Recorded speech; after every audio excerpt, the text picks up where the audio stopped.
Welcome to Your Story Isn't Over, a podcast about hope in Jesus. Here's our host, pastor and author, Kyle Dunn.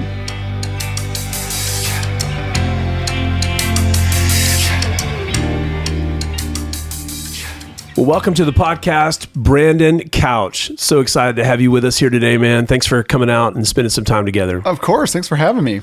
Looking forward to hearing more of your story, and I know it's going to be an encouragement to a lot of people who are tuning in today. Let me give you a little bit of an introduction. Oh, gosh. Brandon Couch, husband, dad, entrepreneur, photographer, worship leader, and all-around creative. You know, we've just become friends in 2024. We just met at the beginning of this year and started hanging out, and so grateful to God for that opportunity to connect. And but the more I'm around you, I just love that creativity is just a big part that shines out of you. It's a big part of your world, right? Oh, yeah. Yeah. You guys are living in Columbia, Tennessee? Spring Hill. Okay. But kind of Columbia. We're like on the border of Spring Hill and Columbia. Okay. So we're like middle ground. Outer suburb of Nashville, kind of the Middle Tennessee region out there. But thanks for hanging out with us today. Of course. Thank you. So let's just dig in. Tell me about your childhood, man. Where were you born? And tell me a little bit about growing up. Oh, gosh. How deep do we want to go with that? You say childhood. I'm like, ooh. Hopefully my mom was not listening to this. I'm sure she will. She was like, tell me about this podcast when it comes out. All right. Well, so I was born in Flint, Michigan. So I'm a Michigander. Cool. Yeah, all my life until I was 18. Kind of backstory, childhood wise, I guess if we want to go slightly deep, is, all around, family went to church, did their thing. And then eventually I would say probably about the time I was maybe like 12, 13, mainly I started going to church by myself. Mm-hmm.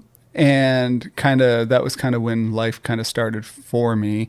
Did somebody invite you or are you just going on your own? So we actually I just kind of went on my own. I wanted to find a church. I ended up finding this kind of charismatic Pentecostal church in Michigan, which is, it's kind of different.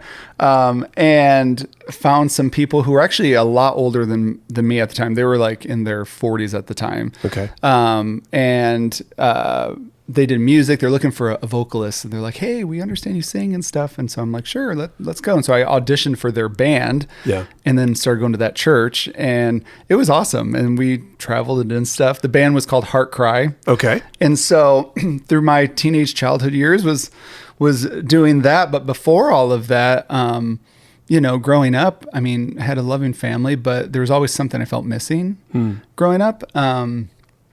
And I mean, I'm not going to make it long. How long do we got? Because I can. Dude, tell your story. We can cut whatever you want to cut, or we'll keep rolling. Okay. It's up to you. Okay, cool.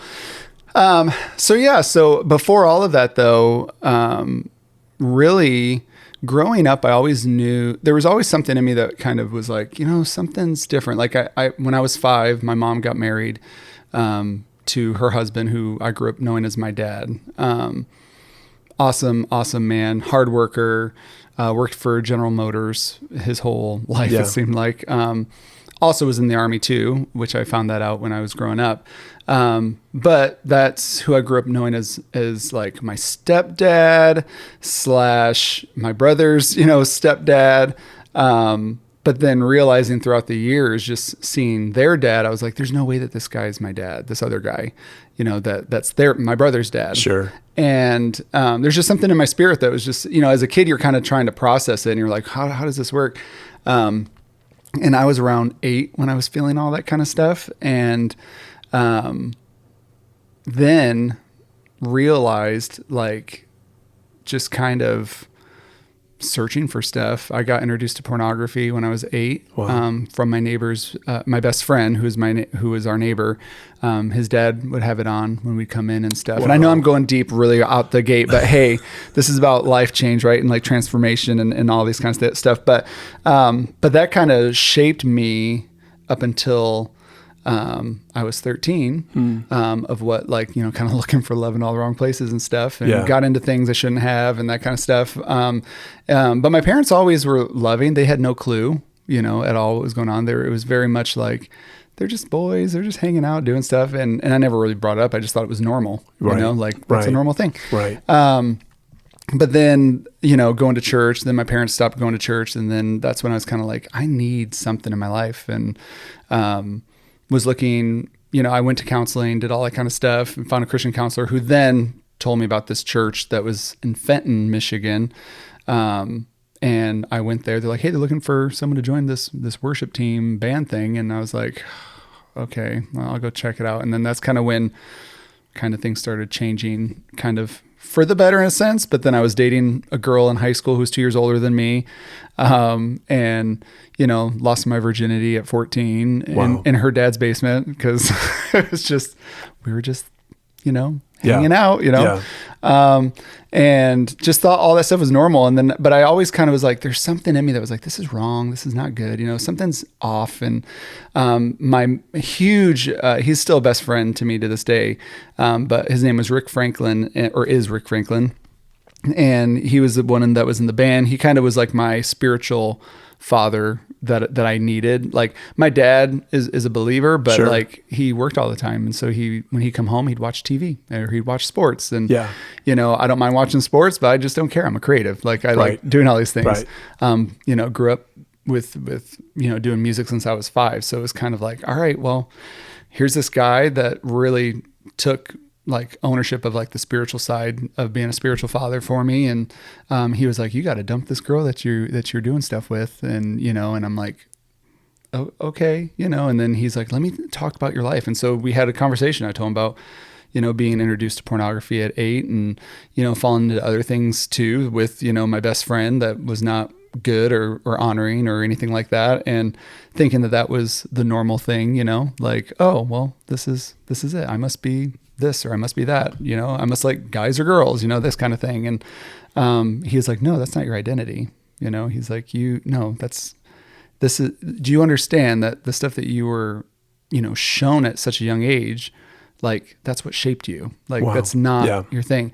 And I never had my dad tell me that, my real dad. So it's kind of like, okay. And so sorry if this is deep for y'all, but yeah, so it just like, he really stepped up and he taught me guitar.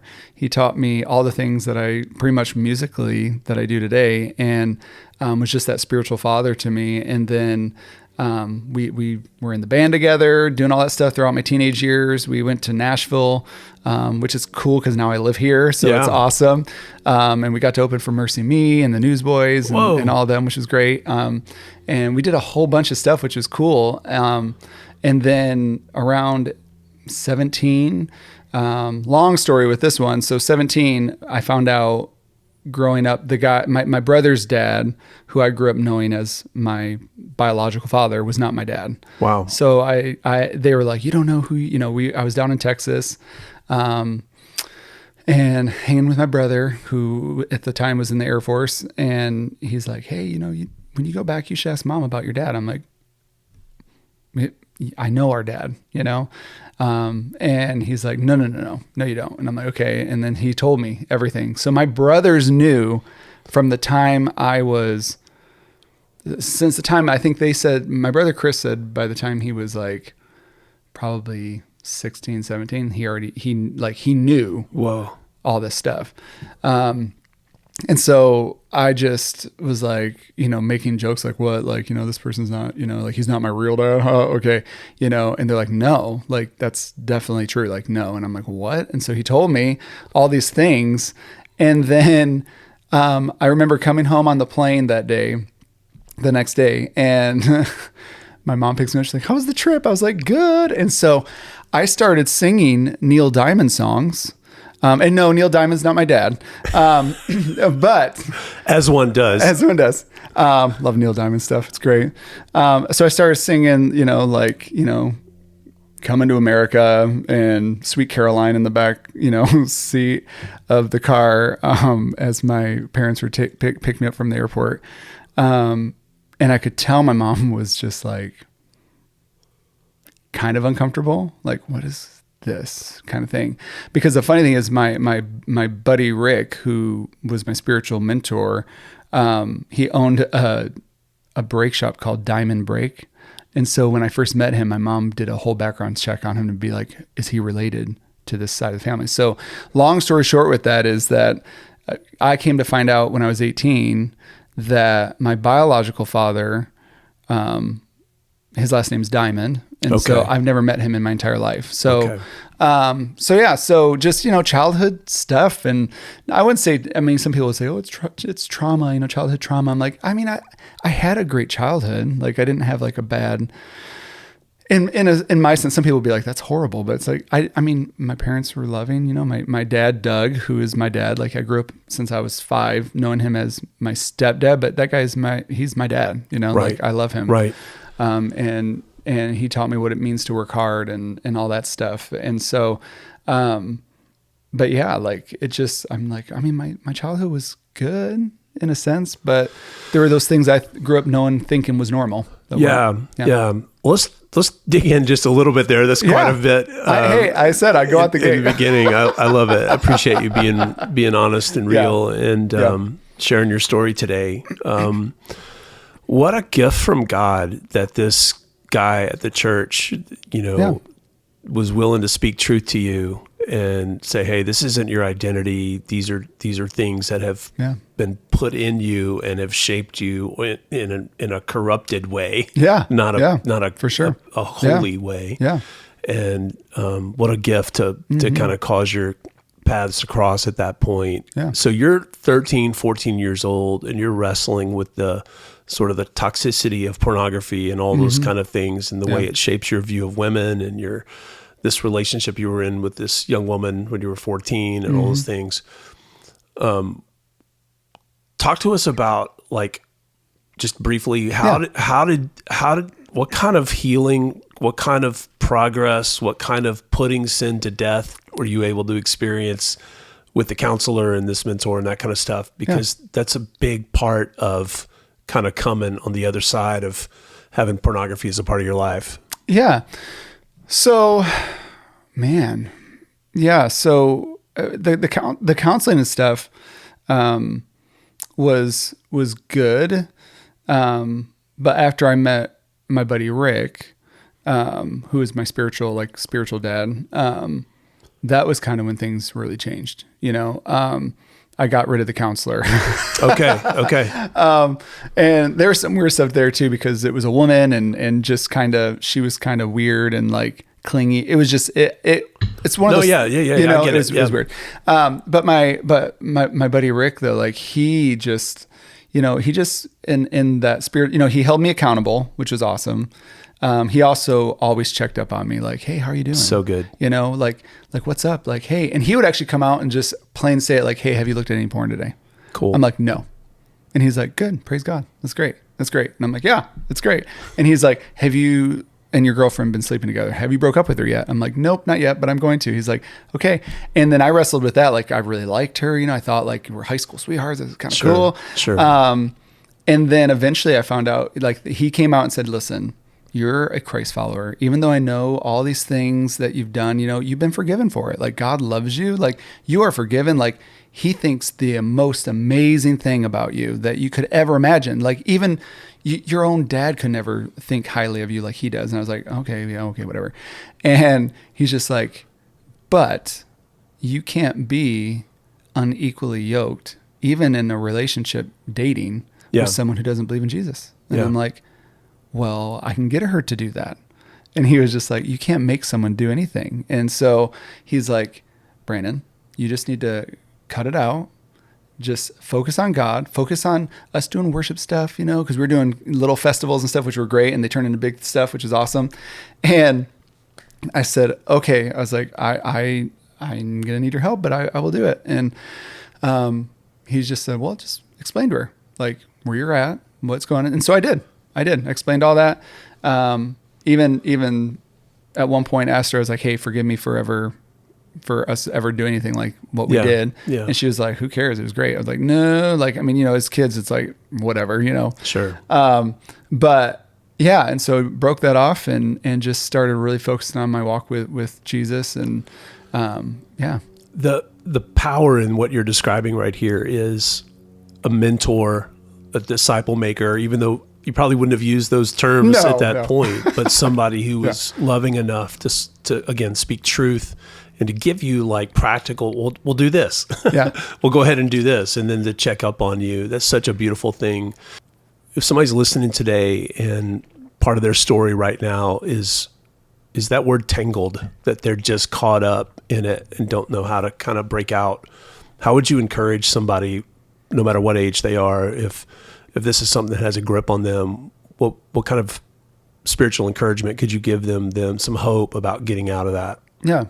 I mean, honestly, first off, I mean, it seems like easy. But of course, repent, ask God to forgive you. Make a change. Like, Lord, change my heart towards this, 'cause he will. But then also find that person who, like, I'm a big believer in finding that person in anything that you do in life that's like 10 steps ahead of you, that's got it together. It's good. Not that they don't struggle with their own stuff, but that is mature and that has gone through it, knows how to deal with it, and knows kind of like how to hold you accountable in a good way. And so finding the accountability, because it's huge, and it's not funny, but it's crazy, because even in some of the like, I'm in a Bible study that I've been in the last 2 years today, that it's amazing how many just men have the same story, of like that they've been married for so long, or they are secret closet people with, addictions of whether it's porn or other things. And they have a hard time having someone hold them accountable, because they have to change. Like, if you have someone that's holding you accountable, you can't just stay the same. Sure. Sure. So having that accountability person's a big thing. And someone that, loves you though too, like, isn't just like, a random stranger, but someone that you trust, and, whether it's a pastor or someone that you can really confide in, that's like, they're not going to judge me if I slip, but they're going to also be like, hey, come on, Yeah. So it wasn't really where we were planning to go for the podcast today, sorry. but maybe the Lord has this for somebody who needs to hear it today, giving them some hope. But the hope's going to also require some change. Yeah. That you want to step away from this, that you recognize this isn't good for you, that this changes how you view the creation of God's beauty in women, and how you view your own body and what those things are, and finding accountability and humbling yourself. There's so many sanctifying growth opportunities in this. But here's the deal. It is possible. Jesus is still setting people free from these entanglements. Yeah. It is possible to see this put to death. Nobody's perfect, but it is possible to where the everyday occurrence is you are winning the victory over this battle in your life. Yeah. And so hang in there. If you're struggling with this and you're listening right now, it is possible to walk with Jesus, and maybe even through the help of a godly mentor. It is possible to move beyond this, having a grip on your life. Yeah. Thanks for sharing that, man. Yeah, of course. Yeah. What point, so your biological father, I feel like we should just pause there for a second. That's not a small item. No. And I appreciate the fact that you're recognizing, that you don't want to wave a big banner of like trauma, those kind of things. It's part of your life and your story, and you've tried to fold it into who you are, and you're walking forward, as you live your own grown-up life. You've said you've not met your biological father. Has that been an interest or not an interest, or? No. So, it's like, again, just that feeling growing up of like my stepdad, who's my dad. Like, he's not even my stepdad. He's my dad. Sure. He was that father figure.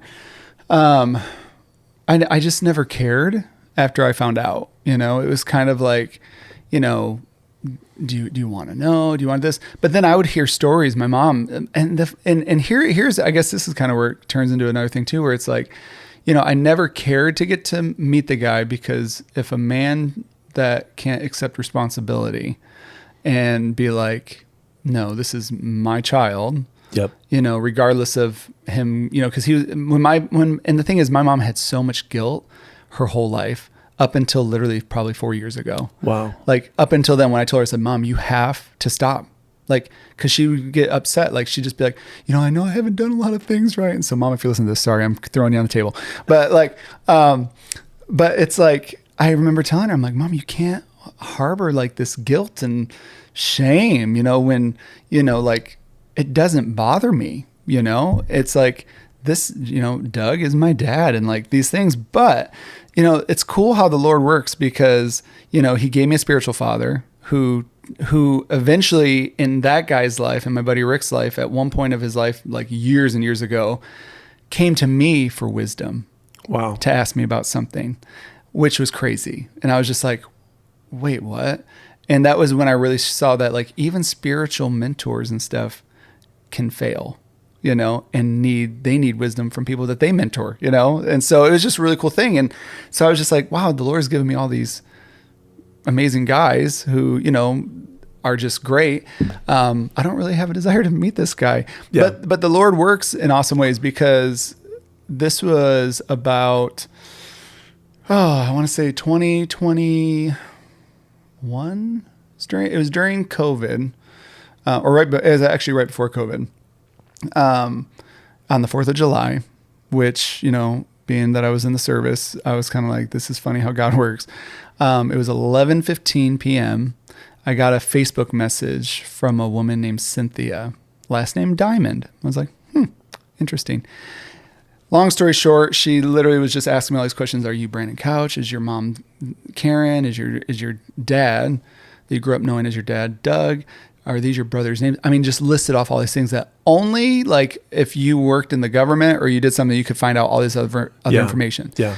And I said, yeah. And she's like, if not, totally fine. But like, if you are, let us know. Cause this is kind of like our last resort looking for a Brandon Couch. And I'm like, yeah, that's me. And those are my siblings. And that's yes. And she's like, I'm your aunt. And I was like, on your biological dad's side. I was like, and we've been looking for you for like 20 years. And we just have never found it. We've always hit a dead end. And so we saw this, we did this. Long story short, y'all, like it was like, I remember going downstairs to tell my wife, I was like, what do I do? What do I do? What do I do here? Like, she's like, I don't know. She's like, do you want to meet the guy? I was like, no, I don't care to meet him. But like, this is his sister. So like, they've been looking for me, find out I have a sister, and just all these things. And I'm like, okay. And from that day to today, almost like a couple of times a week, I mean, she communicates with me, we talk, and, she just shares updates. She's a Christ follower too, which no one on that side of the family is except for her. Yeah. And so like in the bloodline, I guess you could say. And so it's just kind of cool to see how God takes that. And like, I have no desire to meet the guy, but at the same time, it's like, cause I mean, to me, I've always been a big believer that, love is thicker than blood anyway. That just because you're biologically, related or created by somebody, that if, it doesn't mean that, I don't know. I have a big thing with that. Like I believe, cause you get, like we have friends that adopt and that, they love those kids just like if they were their own. So, and so for me, it just was kind of like, all right, cool. Like this is cool how God kind of just brought everything kind of full circle in that moment on the 4th of July of all days. Sure. To where every 4th of July she'll respond and be like, happy anniversary of finding you, So I'm like, thanks, Well, it's cool that your heart has been full with a dad your whole life. And you certainly don't need me saying this. I'm saying this for the listeners. Yeah. There is no obligation to want to or not want to, meet this individual. Yeah.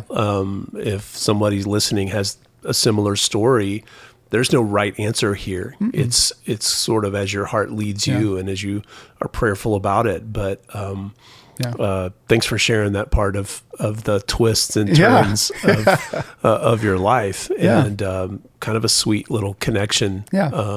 That's been meaningful. That's interesting. Yeah. And I'm going to say too, like really quick. So like if it ever came down where it was like somehow he showed up into the picture or something, I would love him like Jesus loves him. Yeah. Like it wouldn't be like, oh, you're my dad, but it would be more of like I'd be gracious. It wouldn't be, cause I don't know the person, so I never have. So, I think everyone's situation is different, but you don't have to feel obligated to. There's a lot of maturity coming out of you in that, man. That's really cool to see. And you have been thoughtful about it, but not just what's boiling inside of you over it or not boiling, but also what would Jesus want you to do, you know, in those things. And that's really beautiful to have that perspective. So growing up, teenage years, you found out this church needed some music help. Where did music hit for you? How old were you, or what was kind of your first jump into music? So I've always sang since I was probably 5. I mean, my parents have always said, since you were 5, you were always singing. Always loved music. I loved country music growing up. So I was a big country music person.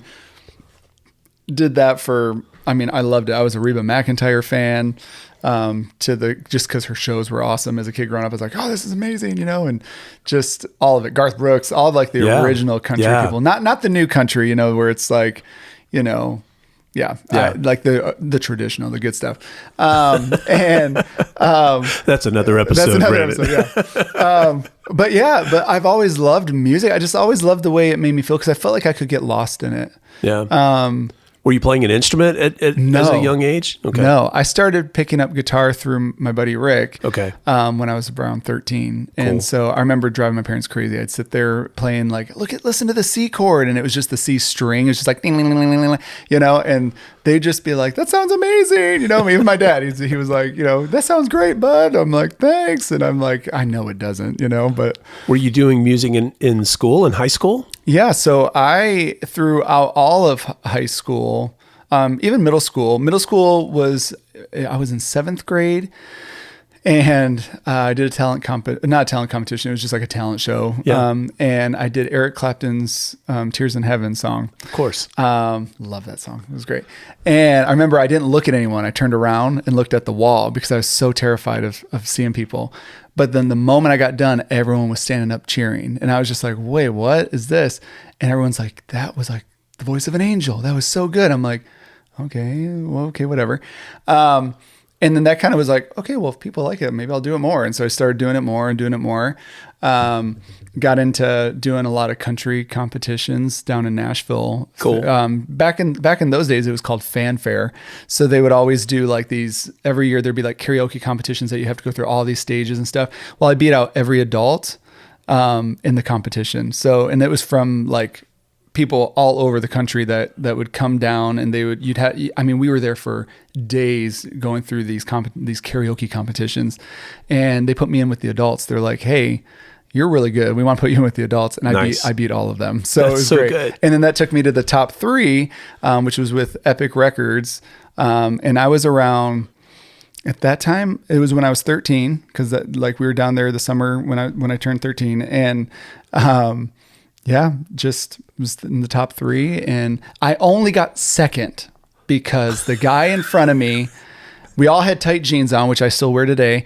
But the guy moved around a lot. Vocally, awful. But and he was like, I think an 18-year-old. He put on a show. Yeah. I just wasn't comfortable. I was like, I feel stupid. Like, why would I do that? Why would I jump around? I'm not Garth Brooks. Like, Garth Brooks is Garth Brooks. And that's the only reason why. But then I got like a little developmental thing with Epic and got to hang out with like Jody Messina when she first came on scene, and Ty Herndon and Joe Diffie and George Jones, and got to hang out with them backstage and stuff during Fanfare the whole week and stuff. It was so cool. Yeah. So a couple of questions around that. You said it was a couple of days of like a karaoke style competition. Did you get to choose your songs, or did they choose it for you? So on a couple of them, I got to choose them. And then on some, they were like, here, we're just going to, it's just like, kind of like this whole game we're going to do at the end of this podcast. It was like, here, let's see what comes up. And then, and that's kind of what got me to really go on like, be able to just kind of roll with it. And what were a couple of your go-tos if you could choose them for karaoke? Like today? Or back then or today? Yeah, then? Bring it on, whatever. Well, I don't know if you and your bride like a little karaoke on a Friday night. Oh, hey, my wife she would love to. She doesn't karaoke, but she would love to hear me do karaoke. So back then, my biggest things were I loved a little bit of Rascal Flatts stuff, so I would do a lot of their stuff. But my go-to song was, oh my gosh, what was the one? What was the band? I'm trying to remember. Oh my goodness, I feel horrible, and I live in Nashville now. It was Amazed. Okay. Baby, I'm Amazed by You. Yeah. And I crushed it every time, and Nice. it was awesome. And I would go there because it was high. It was a high song, Yeah. and I sang high even to this day. I still do. And I was like, yep, that's gonna be my go-to.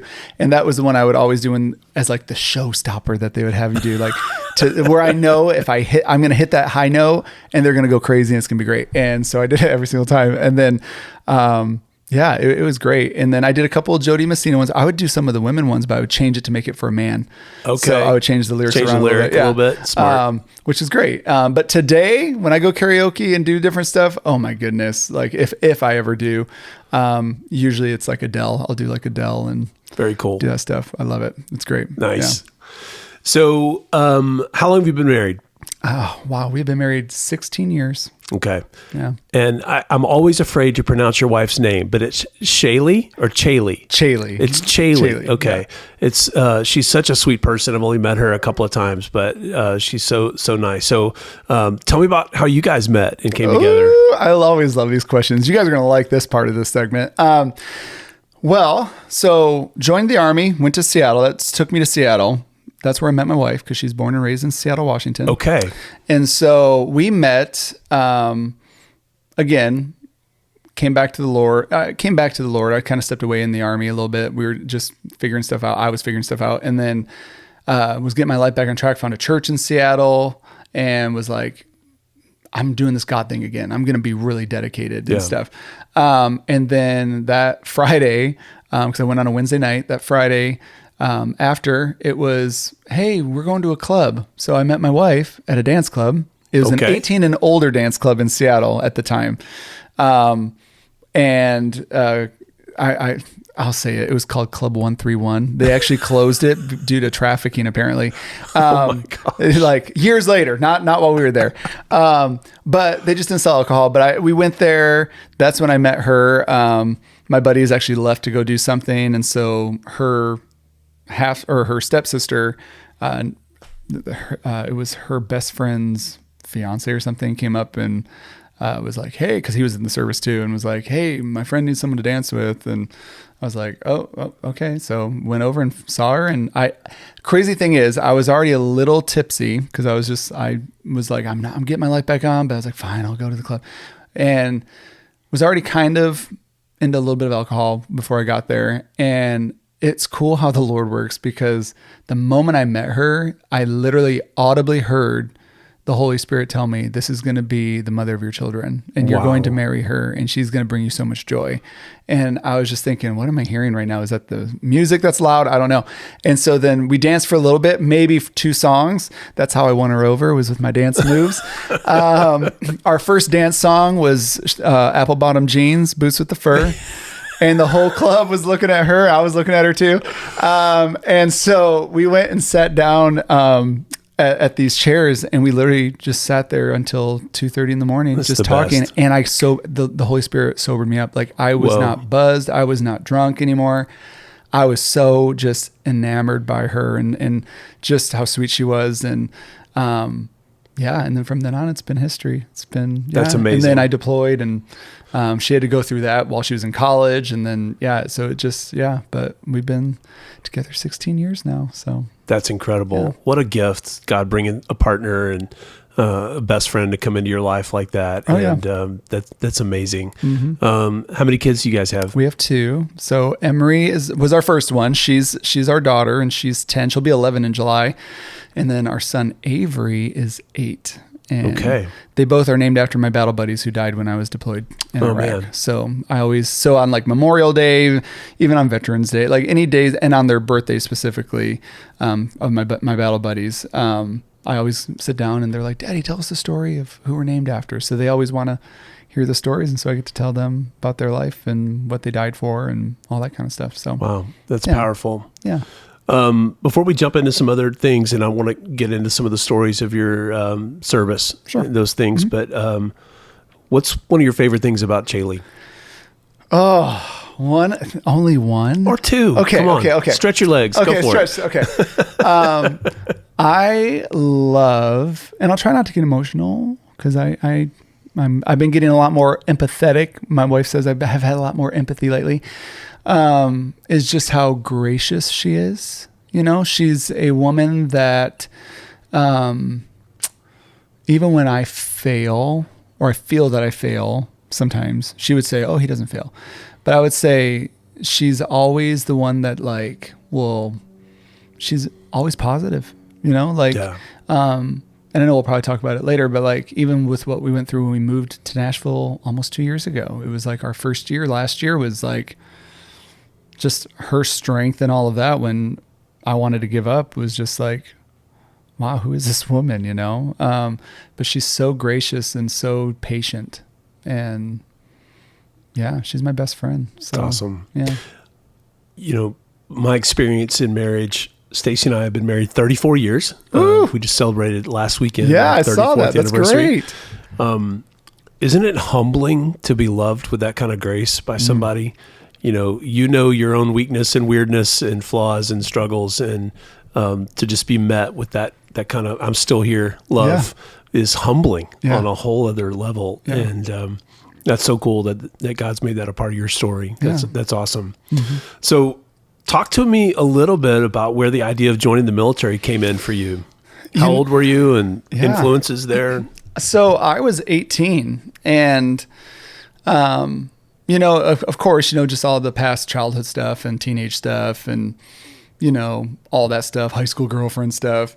I just literally, I remember I was thinking, I want to do something with my life and get out of Michigan. Because I was seeing everyone that I graduated high school with that either went and worked at the truck plant, you know, which isn't bad. I mean, my dad did from the ground up, and he did amazing. But like, most of them would go do that, or they got into drugs, or they were doing stuff. And I'm like, I need to get out of here. I don't want to live in Michigan the rest of my life. And then I think too, it also stemmed from like, not that I was running from stuff, but it was very much like, I need to just do what I want, you know, and figure myself out. And so then I was like, what better way to join the Army? And so I failed the ASVAB 2 times. Oh, wow. Which I found really, you know, some people are like, was that a humbling experience? No, like I was like, I know I answered all those questions right.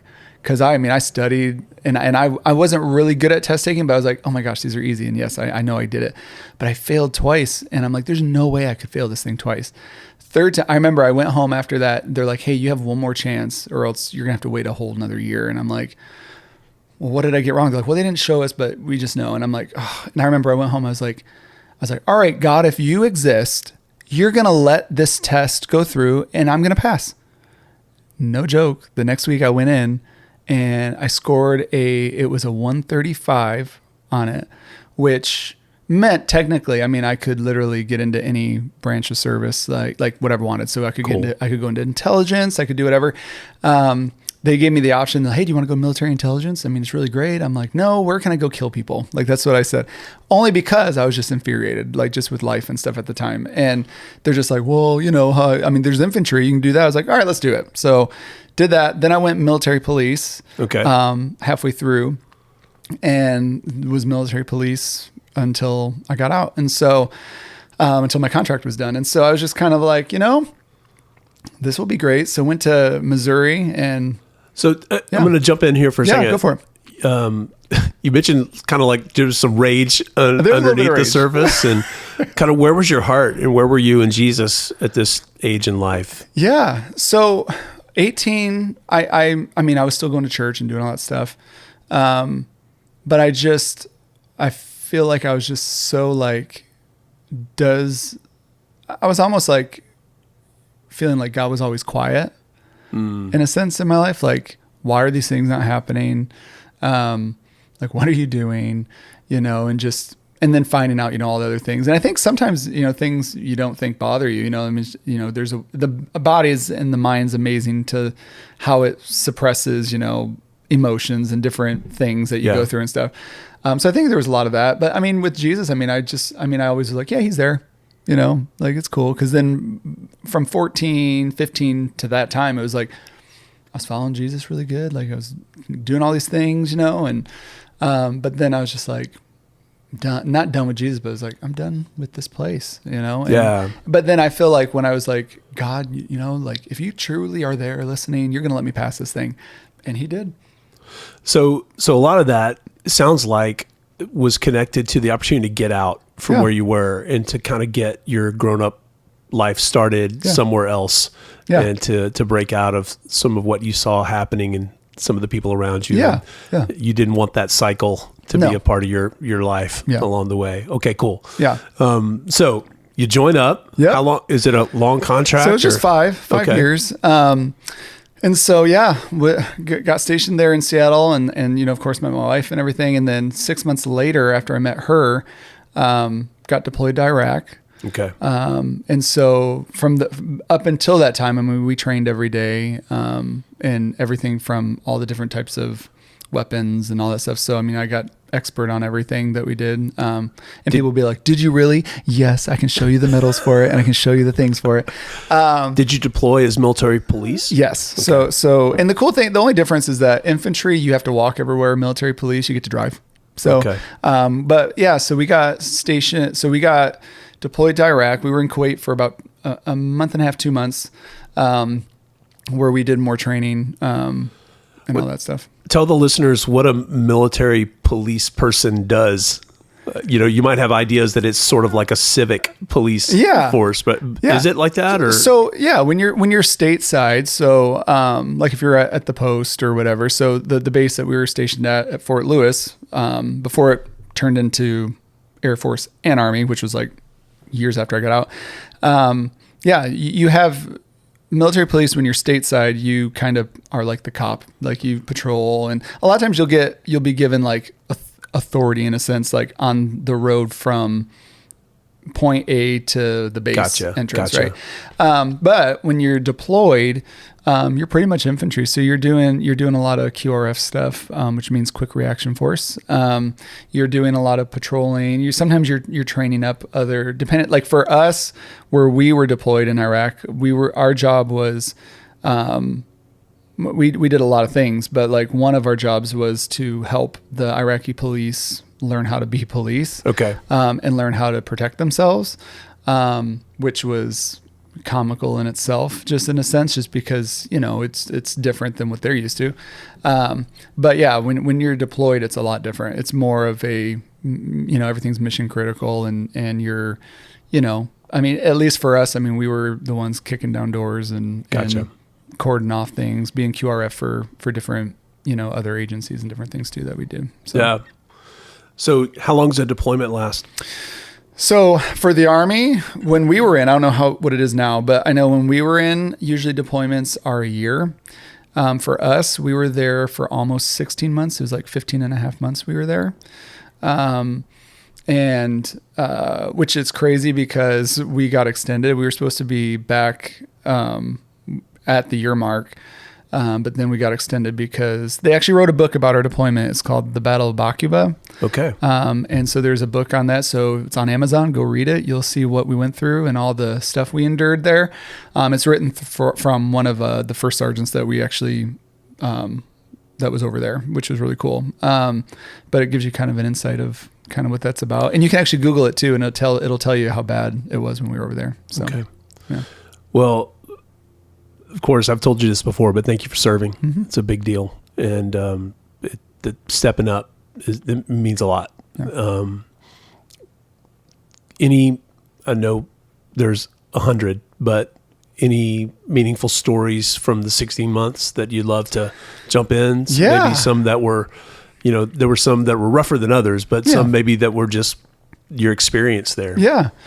You know, yeah, it's crazy. So while we were there, so, you know, we did a lot of stuff. I mean, we did some stuff with some other big agency groups that we got to do missions with when we were over there, which was awesome. And, but like, I would say for me, I mean, it was really cool. Like when we would have our downtime, we'd have downtime every once in a while. That was really being over there. is really when I really started pressing more into God, and I started pressing more into my Bible. I mean, I read my Bible so much that it was one that my mom gave me when I deployed. And she wrote her little notes and stuff in it, and so did my dad and my buddy Rick. And so I had that one. And that thing got used so much while I was there that all the pages fell out. I still have it to this day. It's just in a box, my Katiko box, because, which is a big box of all my Army stuff, and all the pages were falling out. But that's really when, like, I started just realizing, listen, like, where we're at, we're gonna, we could die. So, like, I mean, we had people getting shot, and like some of our people in our squads and in our platoons and stuff. I mean, in our whole company that was over there, I mean, we're getting shot and getting sent home. Some died and stuff too, which was crazy. And so it's like, all right, well, I need to make sure I'm right, with the Lord in a sense, and like just have Him be my strength and that kind of thing.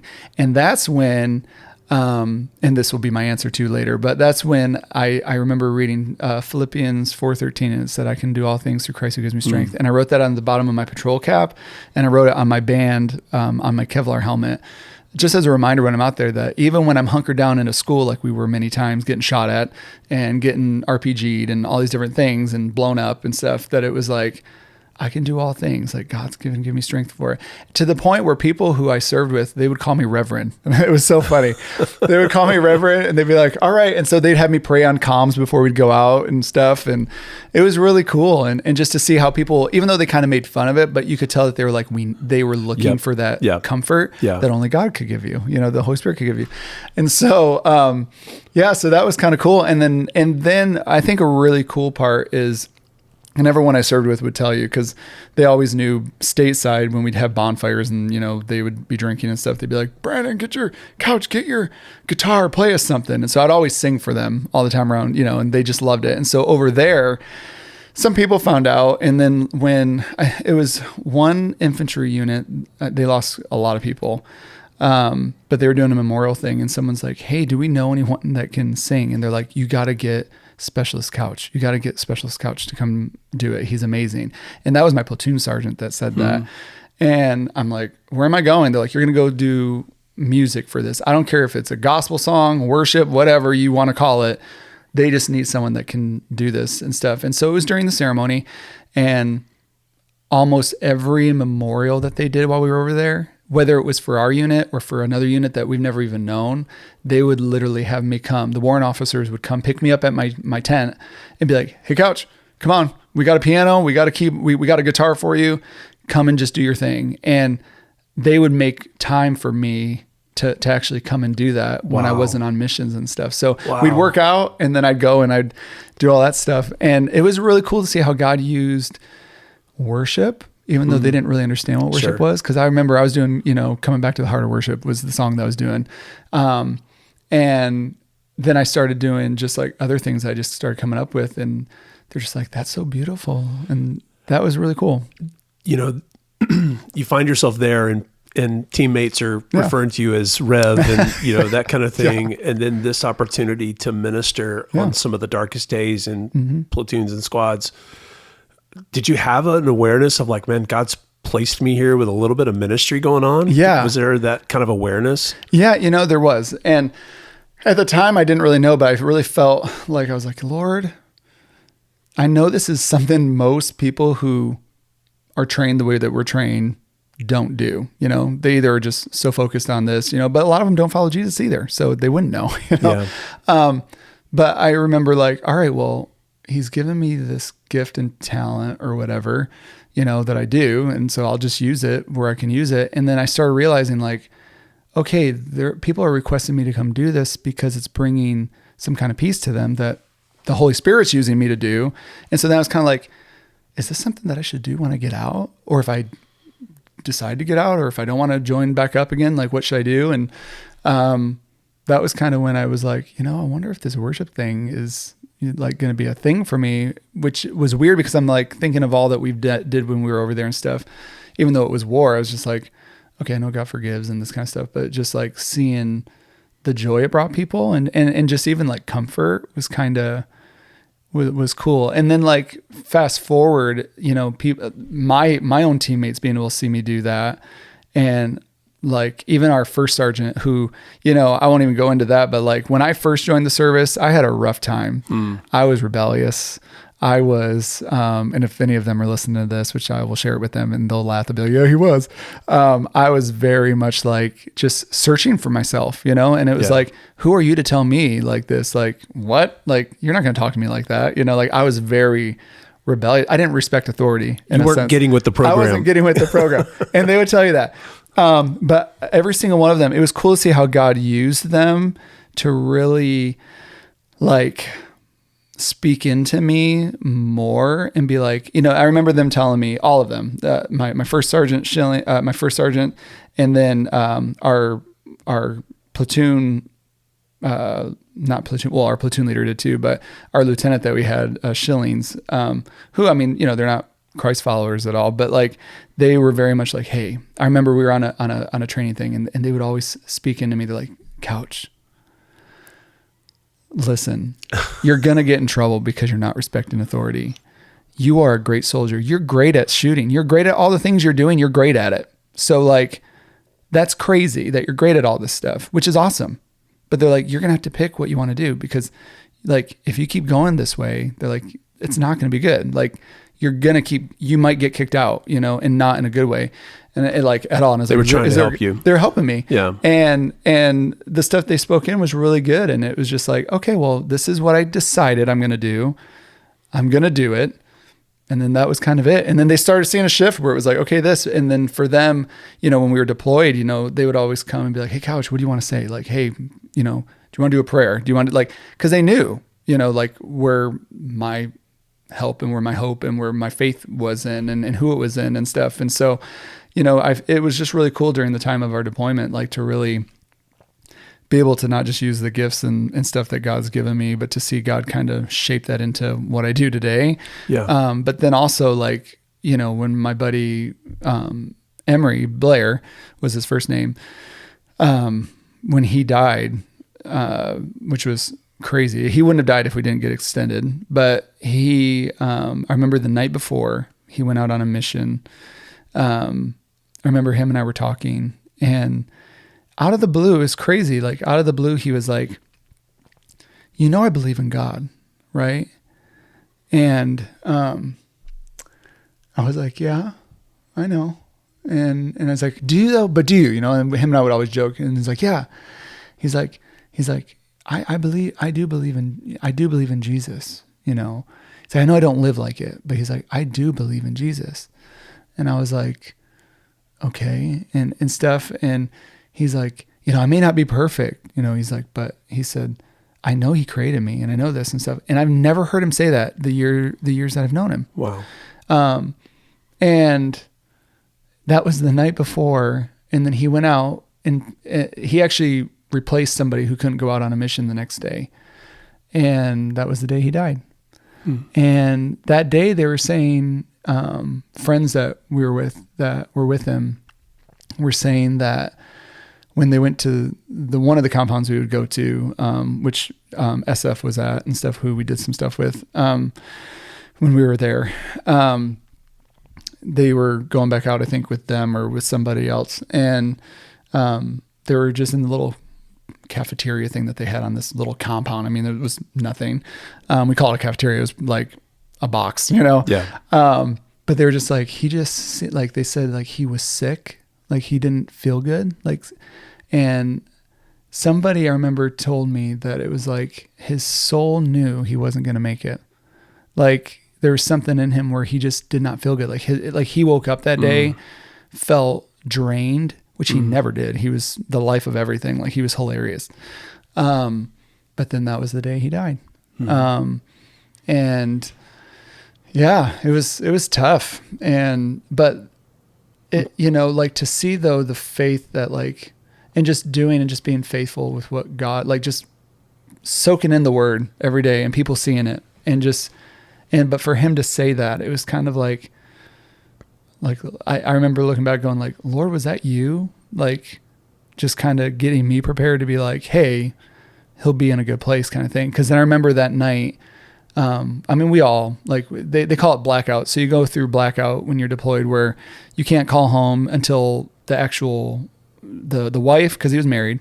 So the wife gets the call and the parents get the call. After they get the call, then you get off a blackout and you can call your family and stuff. But our deployment in Bakuba, again, I mean, it was all over the news every single day. Like when you heard about, from 06 to 08 is when we were over there. So, I mean, that was all you heard about, was all the deaths and stuff. That was where we were.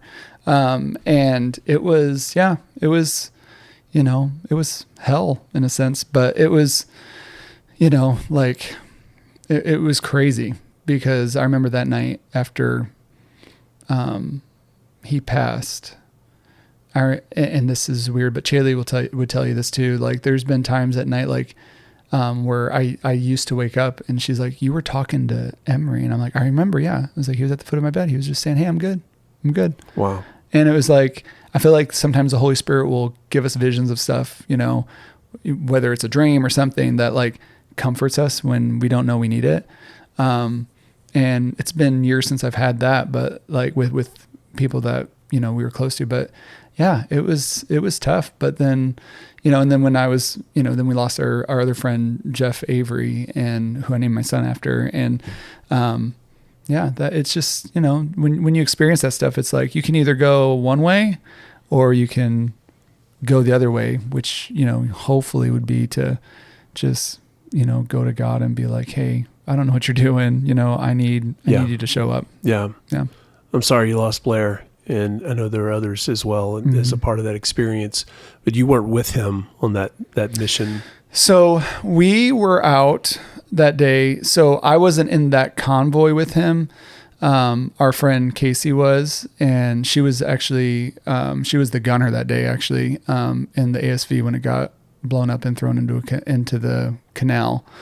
But then we went and did, it wasn't just us. It was us and another platoon squad that came out with us, and we all got suited up and went out, and we cordoned off everything, and so that they could pull it out of the canal and stuff. And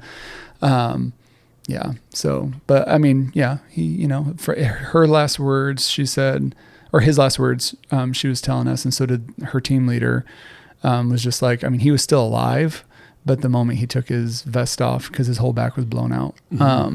But I got to, we held his casket to put him on the aircraft when he left, because we were his best friends. So, wow. Those that we were close to him, and like, his team leader and stuff too. But it was me and we call him Gonzalez, and then Lang and Bullock and Casey and a couple others that, we were all close to him that got to do that.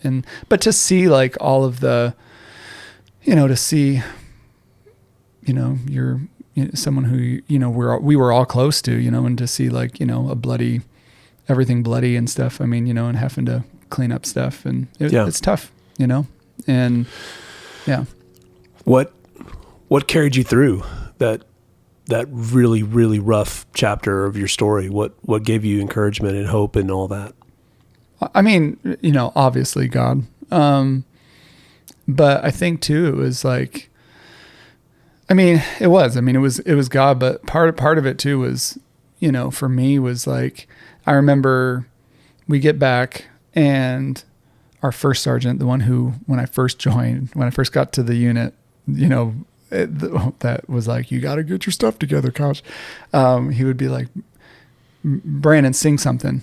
Like, and so it's like, even in the midst of the pain I felt, it was like, hey, Brandon, sing something for us, and so we all were just standing out there outside the chews and stuff in a circle, finding out about other people too, that stuff happened to. And Brandon, come on, like sing us something and stuff. And so I was like, how can I sing something when we're sitting there just all weeping, like this, this was going on. But like, it was something that I did. And I saw that God was using that too, for whatever reason, that even in the midst of pain, and I look at it now and I go like, even in the midst of pain, like, we're called to worship, we're called to give him praise for stuff, even if other people don't know what that means, but it's like that. And so I felt like in that moment for me, it was just like, all right, well, I'll do that, because I know that's what he would have wanted. But I can imagine, and I don't pretend to know your friends and what they're thinking, but I would imagine there's a real possibility that if they reflect and tell some of the stories of those experiences and loss, that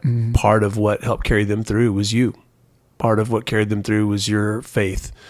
And they were able to be around that and to see some of that and the songs and some of those things. And what a privilege to be in a really dark moment, but to represent Christ, in that. And also what a burden, because you're going through it individually as well. Yeah.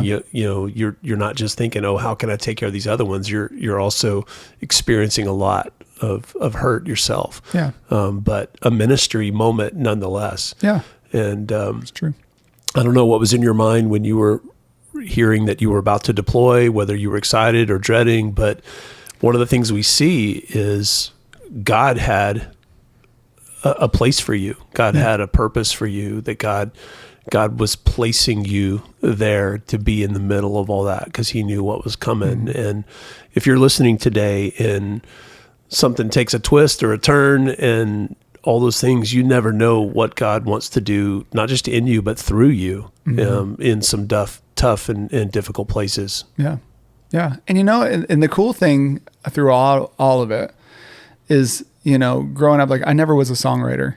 And so when I was deployed for all those months, that's like when I started writing songs, and they were worship songs. And it was like, like how the Lord like I had a song called Captivate, which I actually redid when we first moved back here. I was like, I'm going to redo this old one, cause it was so good. And I was like, I love that song, because I remember I was sitting on top of our chew, which is like a container that has AC in it, but in a bunk. Like we lived in a container. That's pretty much what it was. And I remember sitting up there reading my Bible, and I'm looking out, and it's the Middle East, and you're hearing the mosques all in the distance, like doing their chants and stuff.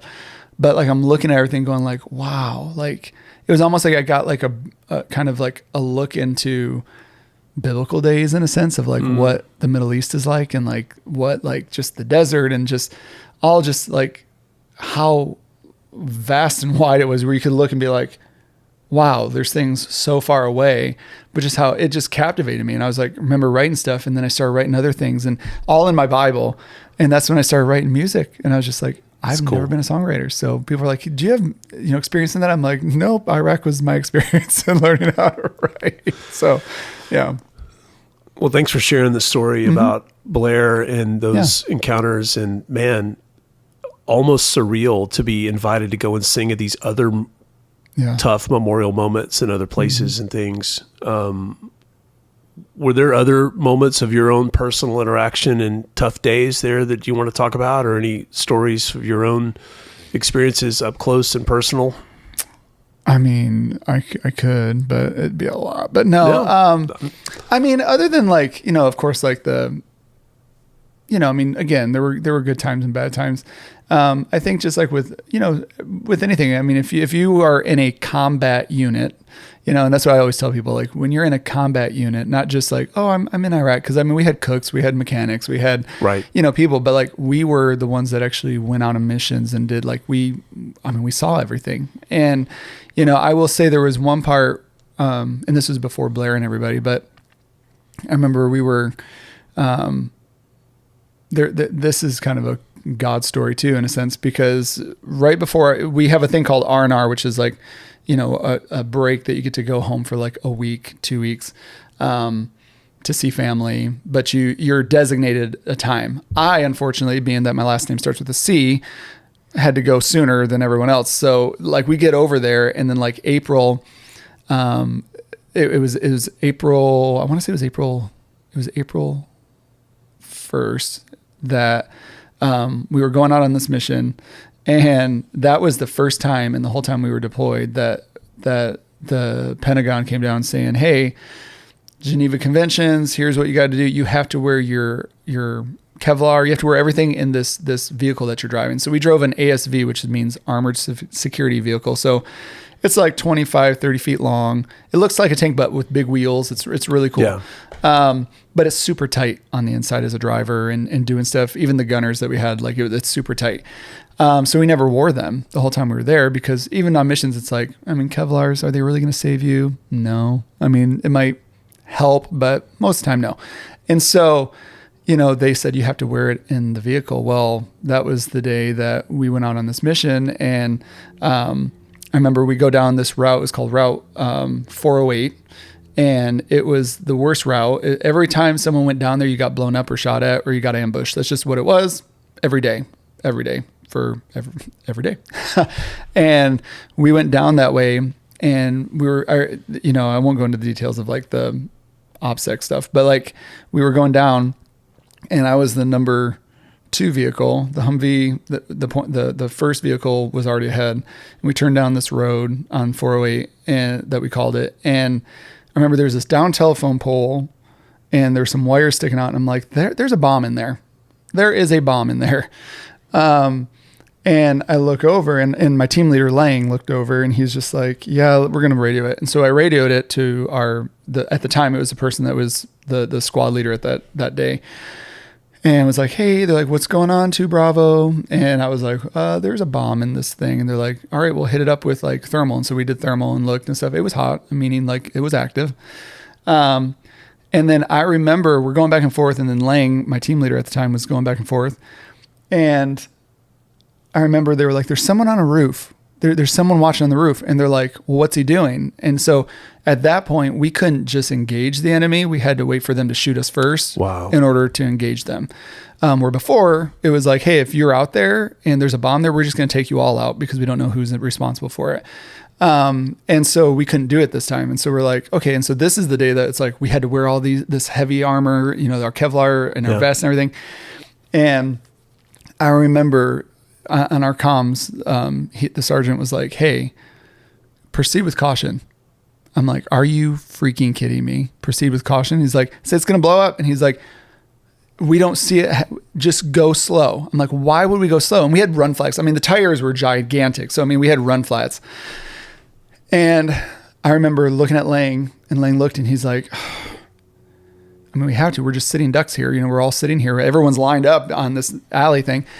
And so the moment before I pushed on the gas, I remember looking over, and I literally remember hearing the Holy Spirit tell me, I mean, at that time I really didn't know it was the Holy Spirit, but I remember it was like, close your eyes. And the moment I closed my eyes, when I pushed on the gas, we got blown up. And so our whole door got ripped up. The run flats all got flattened. So like our tires blew up. The run flats that are to help you get out of those situations, we're literally on the metal. And literally everyone's like, go, 2 Bravo. Are you good? Are you good? Our gunner was like, turn the lights on. I can't see, like, because of just the concussion. And we're like, okay. But I remember seeing the little pop of flash. And that day, they rammed us. We went through, we got to this other base that's like in the heart of the town that we didn't want to be in. But we would occasionally do shifts there, and we get there, and everyone's like, are you good? Are you good? I mean, we all had, concussions. I mean, it was loud, and big. And we get out, and no joke, I'm looking at everything, and I pulled out the little thing, and I showed our first sergeant. I was like, hey, look at, got shrapnel and stuff. It literally hit the middle of my vest. Oh my. It didn't go through. It was just sticking there. So it wasn't enough to get like a Purple Heart or anything, which I never wanted anyway. But like we got like our combat action badges which meant like, hey, if the enemy somehow got you, you get a medal for it. So I got this pin, this cab, and so did everyone that was in our vehicle, because we got blown up, and like it could have been worse than what it was, but congratulations, here you go. But I remember just to hear that, like, hey, close your eyes, you're going to be okay, kind of a thing. I was like, what? And then just seeing that flash, I mean, it was crazy, like crazy. Putting all those events together, traumatic, amazing that you guys came out of that, because a lot of those IED things did not end well. Oh yeah. But putting it together with not just close your eyes with the Spirit saying that, but the orders to come down to get that Kevlar on. Yeah. Because there's no need to think about what that piece of shrapnel could have done, in there. And so God taking care of you in that moment. Oh yeah. And all of us, I mean, other than concussions and stuff, but like, none of us got shrapnel like at all, which is a God thing. Cause I mean, the door was blown up and all that stuff. So like where we had other friends that their ASV, I mean, they got shrapnel but it could have been worse than what they were too, but they got it like in their legs and stuff. So, I mean, yeah, God's good. God's good. So you guys were there for 16 months. Just about. Yeah. And it was just an ongoing, a lot of activity and a lot of kind of heightened tension and all that for 16 months for a lot of it. Yeah. How much notice did you get before you were going home? Like before you knew your time was going to be up overseas? We got notice.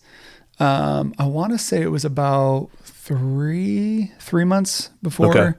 Okay. Before, like we knew people that worked in the TOC. We called it the TOC, which is like the operating base part and of our unit. And so we kind of knew like when people would talk, like I overhear people talking or like other intelligent people talking. And I'm like, okay, so we're probably gonna be going. And then they finally would come down and be like, hey guys, 3 months, we're heading home. And then they brought in actually when we left, they brought in a National Guard unit that we had to take out, which I was so worried for them because they were not trained up enough. I'm like, I don't know how this is going to be for them. Like, cause then, I mean, they weren't good. Did the sort of 3 month call that you're going home, did that kind of mess with your head for like counting down the days and like, oh yeah. Like, I mean, I was sitting there going like, Lord, please don't let us die. I mean, we got still more missions we got to do, but please don't let us die, because that was the thing though, because it was like, it was right before November of 2000. It was of 2008. Or no, not 2008. Sorry, 2000. Oh no, it was 2008. But it was. We got notice. It was right before November, and then it was like. November, like then the middle of November was when Blair died. So we were supposed to come home months before that, but then we got extended, for another few months. And then, so that was when so he died like literally 3 months before we were, supposed to come home. Wow. So, yeah. So that was kind of tough, but I remember, when we knew about it, it was like, it's like, we need to, I'm like, please let this be, let us go. And we were all counting it down. We're like, we need to get out of this place, But when we left, I feel like, we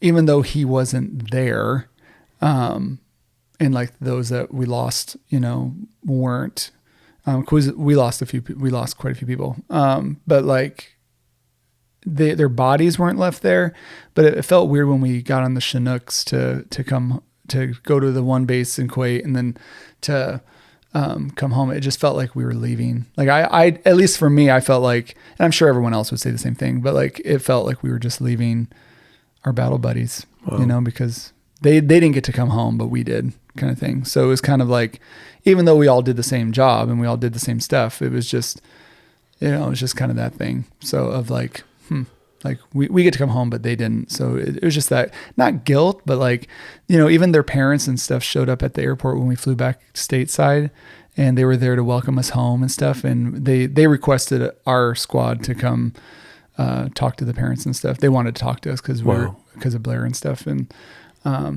so that was tough seeing his parents and wife and everything, but they loved us. So. And thanks for sharing your stories there. Yeah. I consider that a sacred thing. The service, the sacrifice, the risk, the on alert all the time, the things that does to heart, mind, body, soul, all those things.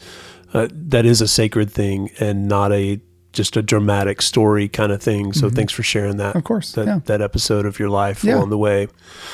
So finishing up a 16-month deployment and coming home, how much longer was your contract after the deployment? How long were you in the service afterwards?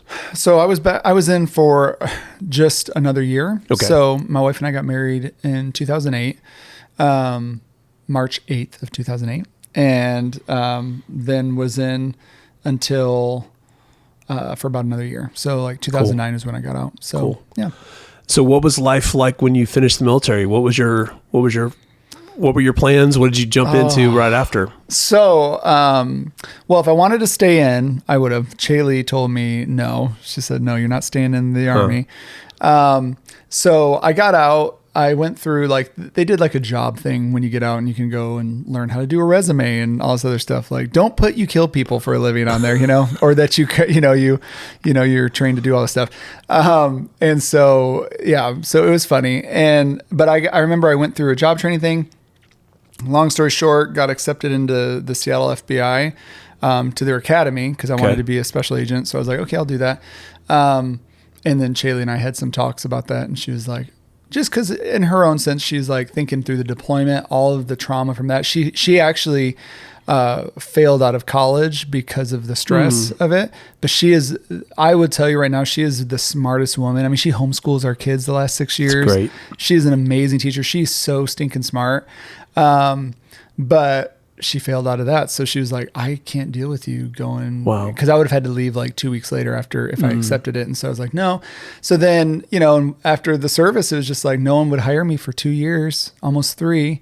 Cause during that time there was that whole PTSD thing that came out like on the news where it was like, people coming back from combat are killing people for no reason, and so no one would hire me. And so I was just like, what do I do? And that's when I started doing more music and found my calling to do more like, okay, I'm going to write and do that. Started doing this whole worship thing. And, we were part of an awesome church in Tacoma. And so I was like on like a volunteer staff there is what I call it. So you help out and do all the things and learn ministry, but you don't get paid for it. And so, we made community there, served a lot there. And then just kind of went on the road and did some, music here and there too, which kind of was fun. And my wife worked 3 jobs. Man. But she loved it. She will tell you to this day, those were her favorite times. Wow. Because I got to take her, drop her off, go have lunch with her, pick her up. Like she loves those days. Wow. Yeah. So at what point did things shift from being sort of a part of a worship team to being on staff with a church? Because you were on staff at a couple of churches in Washington. Yep. So I was on staff at 4 churches in the 14 and a half years of being a worship pastor. So what really got me, so we were part of an awesome church in Tacoma called Champion Center, and great church. And that's, very very big. At that time back in like 2009 to about 2011 when we were there, it was like 10,000 people. It was crazy. But everything was like the level of excellence was like super high, which is really what I loved. I was like, wow, like they do everything with excellence, like unto the Lord with excellence, whatever that means, at the time. Yeah. And then they started like a Champion Center college. And so I did a couple of classes with them doing that through one of the Christian universities and stuff, which was kind of fun. And so, just to learn more about the Bible and stuff and, to have like, a 2-year thing with that. So that was kind of cool. And that was kind of like the trial run. It was like, whoever wants to be a part, we got professors from colleges with theology backgrounds, all this other kind of stuff. So it was like, I'll be a test subject for it. And a bunch of people, even the staff that were part of the church were. But then I eventually was just, I ended up working a corporate job, doing kind of like marketing in a sense. And it just was like kind of like a part-time thing where it was like, all right, I'll come lead worship, at Champion Center. But then eventually we moved about 40 minutes away from the church that we were at because of my job that I was in. Okay. And then I was just like, so we found another church. And then eventually during those years of doing, and this was like 5 years after, so I'm giving a short, like kind of a synopsis. So, 5 years, after the service, it was pretty much like all these things, like doing these different marketing jobs, did security, got pulled into a property management job through this parking company, and then managing accounts, doing all this stuff, then doing all these different things to where eventually it was like, I really need to I want to use my gifts, like not just, marketing and sitting here doing a 9-to-5 kind of thing. And so there was a church in Issaquah that was a multi-campus church, and they were looking for a worship leader. And so I went and auditioned, and that was the time too where, I mean, now a lot of churches don't do open auditions where it's like you come and you watch them. It's like, do this on your phone, give us the best performance, that you can, and we'll get back to you. Back then it was like the pastor was sitting in the front, all the staff, and they're like, lead us in worship. And at that time I'm like, what does that mean? I know what it means. I've been a part of like an awesome church, but like, what do they mean? Okay, I'll just do my thing. And so I did it. And I remember the pastor was like, hey, I love your voice. I love your heart, your energy, but can you open your eyes? Can you look at us as you're leading? Because you're not going to know what the room's doing if you're not looking. And I was like, did I get the job? And he's like, yes. And I'm like, okay, great. Really great guy. His name was Ben. Awesome guy. And so we were there for about, I want to say almost 5 years. And it was more of like a part-time thing. So I was doing that on the weekends, still doing my job. But then I was like, I really want to do this full time. And so I don't know what that's going to look like. And so it really wasn't a full-time thing for a little bit, but it was kind of like they were expecting that in a sense, which was great. But then, churches do that. Oh yeah. Yeah. It's okay though. I mean, in some aspects, I guess it's okay. That's another episode. Yeah.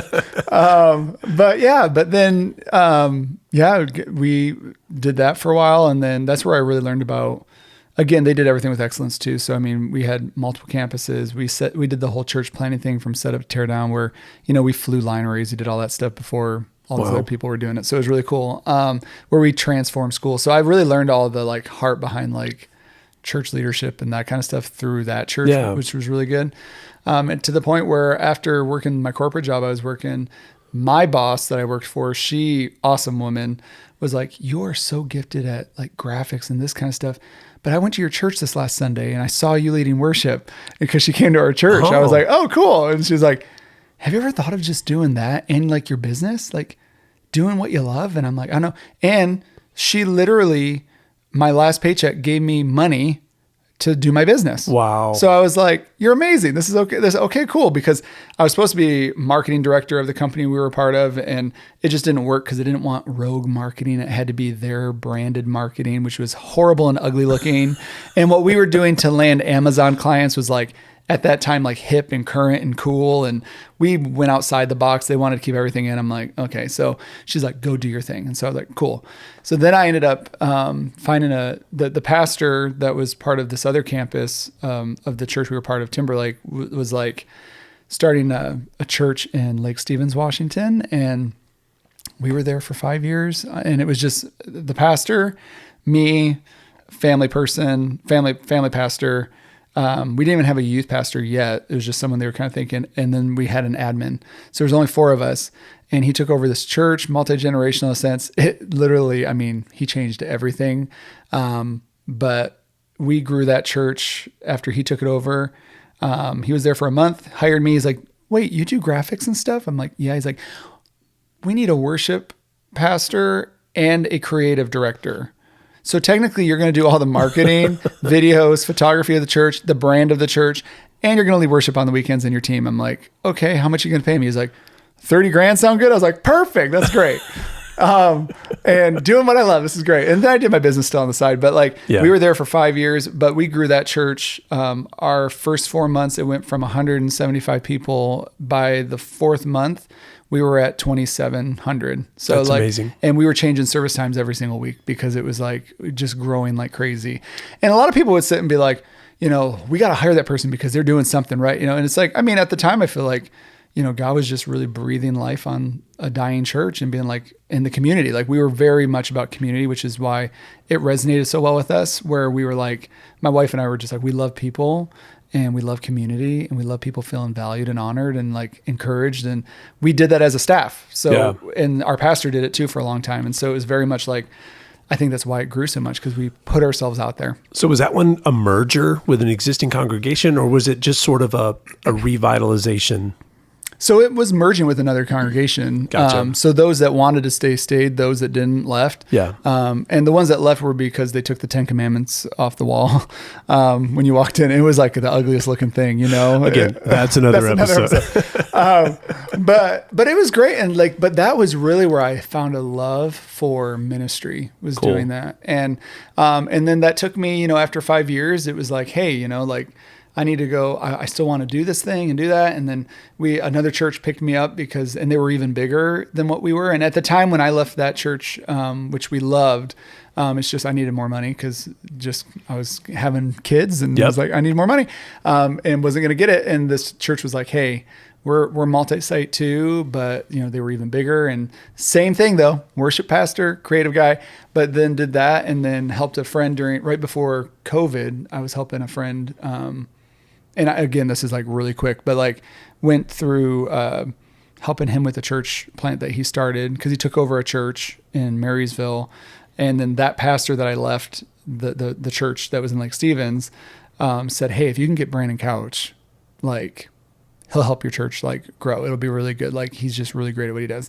And so he called me. He's like, hey, I understand you're not at a church anymore. Your other pastor friend told me about you. And I'm like, sure. And so it was just me and that pastor on staff. It was just two of us. But I tell you, that church grew too. And it was just and it's not a me thing. It's just it just grew because it was when you put people in positions, I believe, that truly care about people, not for what they can do for you, but for what you can do for them, and you serve them well, people are going to just flock to that. Yeah. Because everyone wants to feel valued, you know? And so we did that for about a year, and then COVID happened, and then it was layoffs, and it was hey, we got to do this. And then that's when, for the first time in the whole time I did ministry, that my family got me to themselves. So wow. I never had any vacations when I was in ministry. Man. And people are like, oh, bull. I'm like, no, I could go back and show you. I've never had a vacation because it just was never feasible. It was no, we need you. We need you. And I always wanted to be needed, And I think that it also stems back from my childhood too, of being subconsciously wanting, not knowing all the things that I didn't know and stuff, to being oh, if someone needs me, then this is good. I'm going to burn myself out for them, Yeah. But then it was great. Those months during COVID were great. We were home. We actually got to minister to our neighbors, which is great. And cool. They had wine starting at noon, our neighbors and their kids and stuff. And they'd be like, hey, want some wine? I'm like, babe, what do you want to do? She's like, let's go. But they got to find out that, oh, he's a pastor. He's done this. Oh, they've done. And we got to minister to them. That's so good. And it was so good. And their kids, who were kind of rough kids in a sense, were and we lived in a nice neighborhood, but the kids it was a separated family. And so the kids, I remember I designed him a skateboard, the one kid, for his 13th birthday. And we just knew them a month. And that kid was just Mr. Brandon, this is awesome. I was like, yeah, but I literally found a skateboard company that was one of the best. And I did a design that they wrapped it in that had his name Blake on the bottom. I love it. And so I just serving people, right? And so for us, that was just the time where we're all right, Laura, what do you want to do? And that's when we sold our house. We lived tiny. And then right towards middle part of COVID, this was in 2021. I was helping a church in Gig Harbor, Washington. That was just you know what? We're going to open our doors. And eventually, but we need to do live recordings. Can you come be our worship leader for this? We need someone good. I'm like, all right, sure. So I did that. Long story short, was with them for 2.5 years. It was only supposed to be a 3 to 6 month thing. And then we were going to move to Tennessee, and we were there for 2.5 years and just loving it. And that church grew and grew, and similar thing, worship pastor / creative guy. But it was just cool to see how God, throughout all the years of just doing what he did, brought you into some moments, really moments with these churches, and being able to serve them, and also grow your heart as a worship leader. And all the stuff that goes with that. So post COVID, then what led to the move to Tennessee? So I was in a creative meeting talking about Christmas. It was July of 2022, and we're coming out. We're talking hey, we're going to start talking about Christmas stuff, because we always plan things, or because we did extravagant programs and stuff too for this church. It was really great. The Holy Spirit that day, there's something in me. I was like, Lord, do I need to move? And I felt the Holy Spirit say, Brandon, it's time to move. And this was like the morning I woke up. And I go into the meeting, and after we had a great meeting. It was awesome. We were talking about all these fun things we're going to do. I'm like, great. The pastor was laughing, having a good time. And the Holy Spirit was just like, you need to tell him you're leaving. I'm like, okay. And so I called my wife, and Chaley's like, I just woke up today. I just feel like we need to move to Nashville finally. Because they knew we were going to eventually. Sure. But we didn't know we were going to be there for 2.5 years, which is awesome. And we love the people to this day still. But like, I told him, I said, hey, I said, PV, can we talk? He's like, yeah, let's go to my office. Let's talk. And we started talking. I said, hey, you're not going to like this. And he's like, are you leaving? And I'm like, I think it's time. He's like, I knew it. I was like, how'd you know it? He's like, well, I didn't. But when you said we need to talk, he's like, there's just something in your voice where I knew it was like, oh. And so, so the Holy Spirit told us to move, and we did. I mean, everything lined up though. It was perfectly almost, I would say almost too perfect. Not that anything the Holy Spirit does isn't perfect, but like, I felt like to me, it was like almost too perfect, because it was like, told him. And then, it was like, we had to sell the tiny home, which we were on the church property in the back living, which was awesome. So we sold our tiny home and to a traveling nurse couple, which we had so many people come look at it. And this couple was like, oh my gosh, this would be great. And they bought it. We used the money to move to Tennessee. Our house that we're in currently here that we were in was from a client of mine in Washington. It was her son-in-law who moved here before us. And so it just kind of like the Lord worked everything out. But then when we got here, everything kind of just made a flop. And it was a year of 2023 I'll never forget. But, What describe the flop? What do you mean by flop? So I have friends that are in the industry that I've known for a long time, like 13 plus years.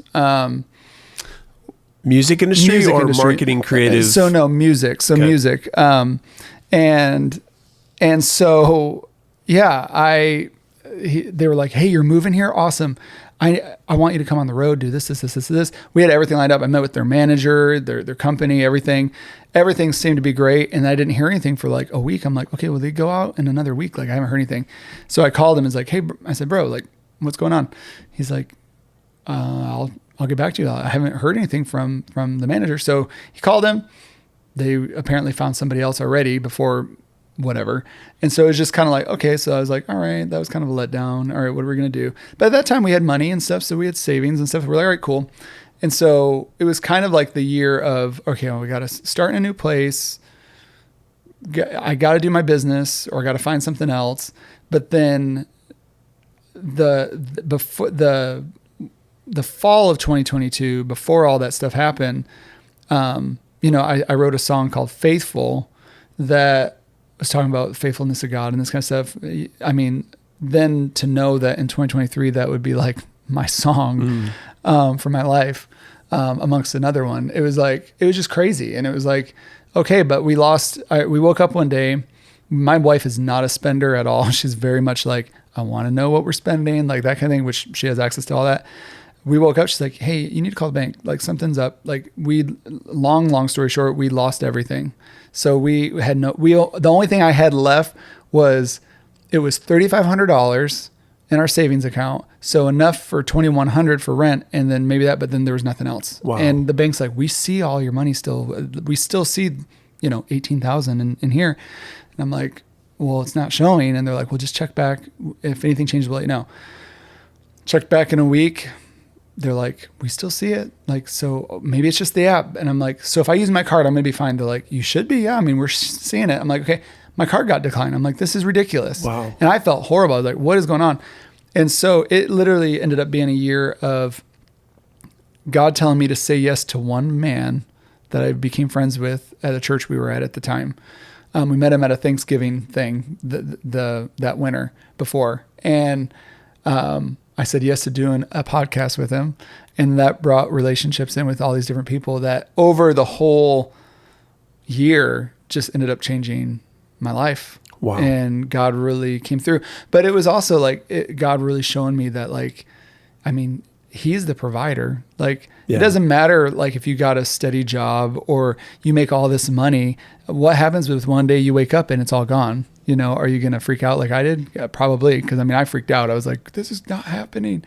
But Chaley was so cool and calm. She's like, okay, well, God's got it. And I'm like, how are you so calm? Like, how are you so calm?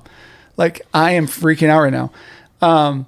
But it ended up being where God was really showing the trust factor, where he showed me too, though, like, I didn't have a position at a church anymore. Yeah. I didn't have a title. I didn't have an awesome team that I got to lead. I didn't have all these things, this comfort that I had, to where it was like, hey, I'm teaching you to trust me and that I'm going to meet all your needs and stuff. And it's going to be painful, but like, are you going to stick it out? And then everything I would read. I mean, I read the book of Ephesians. I mean, that thing is like torn up in my Bible right now, like the whole thing, and all these different ones too. And like Job and like these different things where it's like, where God took people, you know, he allowed things to happen, right? You know, but you know, like just with Job, it's like you can take everything from him, but you can't kill him. Yeah. And I felt like that was my year where it was like, you can do whatever you want, because in the end, Brandon will probably come back to me, but you just can't kill him. Mm. You know, even if he wants to die, you can't do it. And there was a time where God really brought like a heart-to-heart moment with me. My wife's like, you just need to go outside and walk. She's like, I'm so tired of seeing you walking around in here, whatever, blah, blah, blah. She's like, go outside. And it was in the morning. I was like, I'm going outside. And I went outside, and there's horses next door who apparently don't like people, which is weird. And I don't know if they were abused or whatever, but they just never liked being around people. And I remember sitting there and I was just crying out to God, like, Lord, like, you forsake me. Like, you have failed me. Like, you told me we're to move here. Like, we knew we were supposed to do this because everything lined up. And if this wasn't what you had for me, why did you let me come here?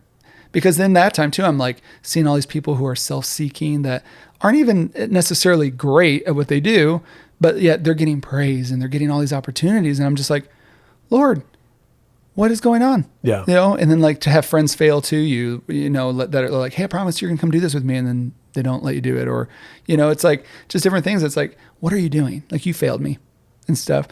And I remember the Holy Spirit, I literally felt him tell me, like, do you not feel that, you know, I was betrayed? Like, remember when I felt like God failed me too, when I was hanging on the cross, you know, and I felt like Jesus was like literally showing me that. And every scripture I would read where it was like, he was sweating blood and all these different things, you know, and it was just crazy. And I remember I felt the Holy Spirit tell me, he said, listen, I know you want to die. I know this is, but look at your kids. And I kept thinking of my kids, and I kind of got all these things.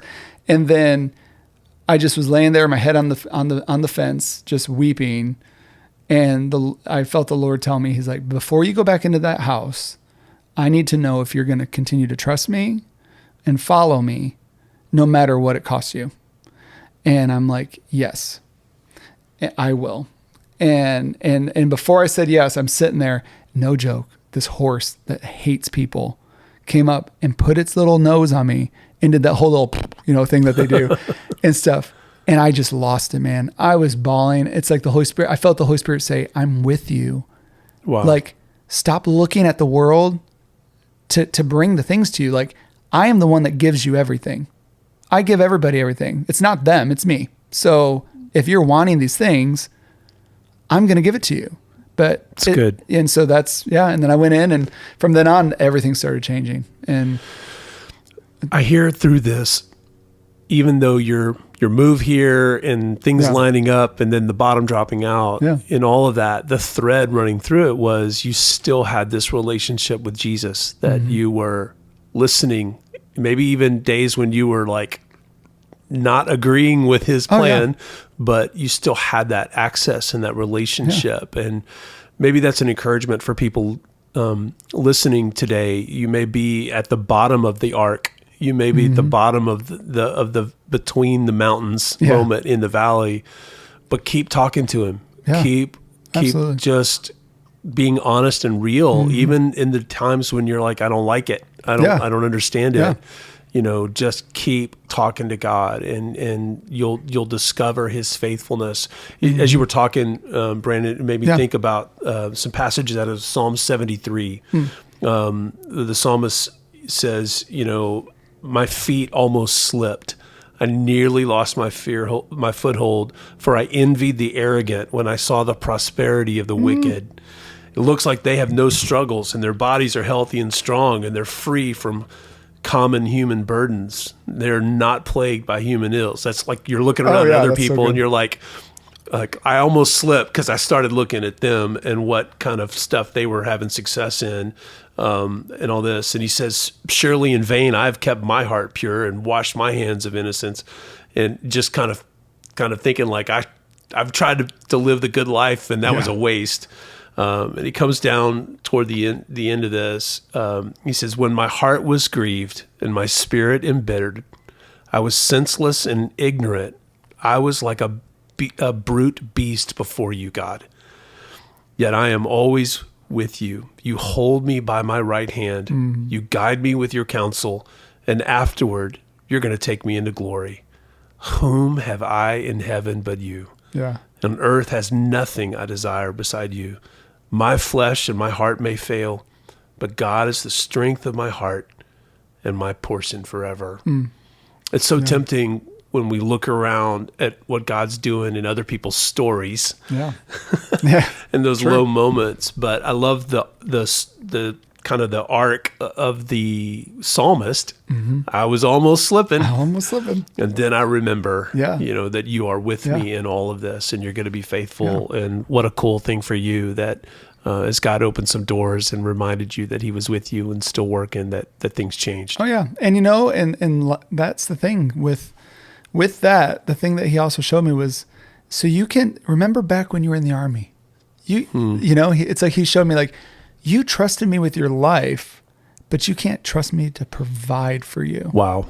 And I'm like, no, I can't. I don't want to. Yeah. And he's like, are you kidding me right now? Like, I was with you then and you trusted me full heartedly, but you can't trust me to give you finances and to provide for you. Are you kidding me? Like, wow. The song from a few years ago, I mean, it's still around, but the Oceans song, we like to lead the Ocean songs, but we don't want to live the Ocean songs. So true. Take me deeper where my faith, has no borders and all those kind of things. I like to sing it, but I don't really want to live it right now. So you're here in Nashville, in Spring Hill areas where you guys are living and growing your little family there.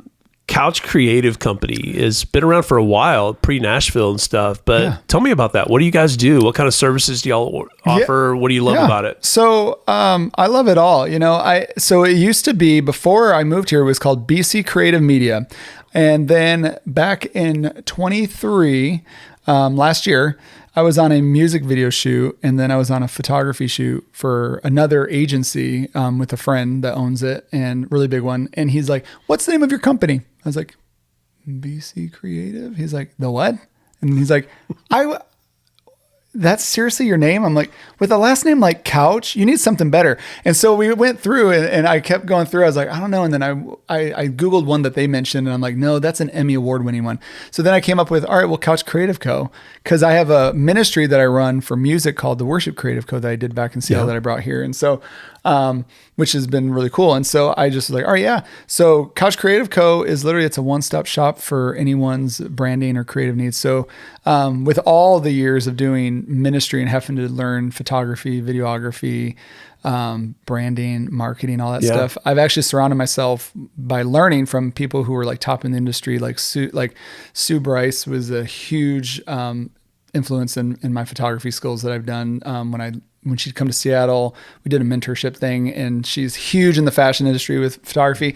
So I learned all that, and like lighting, and then videography I learned from some other people, and just always learning that. But then I'm like, well, how can I use what I've used for churches for my business? Because I believe everything that God gives you to do, it's meant to serve other people. And so every gift, like my calling, like everyone says their calling, my calling, I believe, is just to do what God's called me to do, which is to serve people with what I do. So whether it's worship leading, whether it's doing all that, but Couch Creative Co. specialize in we're your one-stop shop for everything. Cool. Yeah. Cool. So graphic design, identity packages, logos, everything. Websites, all those kind of things, the special events and packaging, book launches and music launches and all those kind of things. Oh yeah. That's amazing. Yeah, it's great. Because it all is the same. It's all similar. It's just, Sure.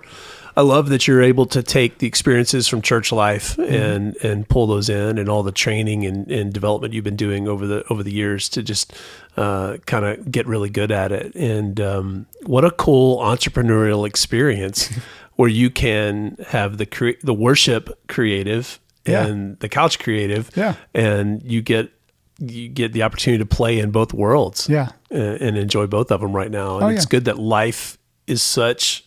I don't feel like it was always this way, but life is such like you can do more than one thing, and that's cool. Yeah, yeah, it's true. It's the way it ought to be. Yeah. But, maybe you're also wired to really love that, to kind of get to bounce back and forth. Well, my wife always says, Chaley's always like, I couldn't imagine you just doing one thing. And I'm like, well, I mean, I would love to just do music all the time. She's like, yeah, but would you really? You would probably get bored. And I'm like, well, no, it would be great. She's like, babe, I mean, I could see you traveling here and there, but she's like, if that's all you did all the time, just that one thing, she's like, at some point you'd be like, I need to do something else. And so I'm like, yeah, but there's that quote that I hear that people, and I always tell this to every creative, especially if you're like me, where you literally can do it all and you're really good at what you do. It's like, that you're a jack of all trades, a master of none, right? But people don't ever quote the whole thing. And I always tell people it's, you're a jack of all trades, a master of none, but it's oftentimes better than a master of one. That's the full thing. Okay. And so people don't realize that. So it's better to do many things than to just be focused on one thing, because at some point you're going to have to do something else. So it's better to just train up. That's awesome. Where's that quote from? Do you know? Do you remember? I think it's from, is it not C.S. Lewis? I don't know. I will Google it and put it in the show notes for the episode. Yeah. We'll figure it out. But that encourages me today as a church planter wearing 47 different hats for all the different ways that I'm involved in. You often feel underqualified and ineffective in some of those things, but it's better than than just trying to do one thing in a mediocre way. Oh my gosh, yes. I'm often reminded by other creatives, that finished is better than perfect. All those kind of things. And I've been learning that a lot more too, because I'm a perfectionist. Yeah. All right, my friend, this is the point in the episode where we get into some dicey questions. Ooh, okay. If you're new to the podcast, this is the moment where the guest rolls some dice in a little cup, and then the numbers on the dice correspond to some questions. So we got 12 of them. Let's give it a go, my friend. Oh my gosh. Give those dice a roll. Just pour them out there on the table, and we'll see what question you're going to get today.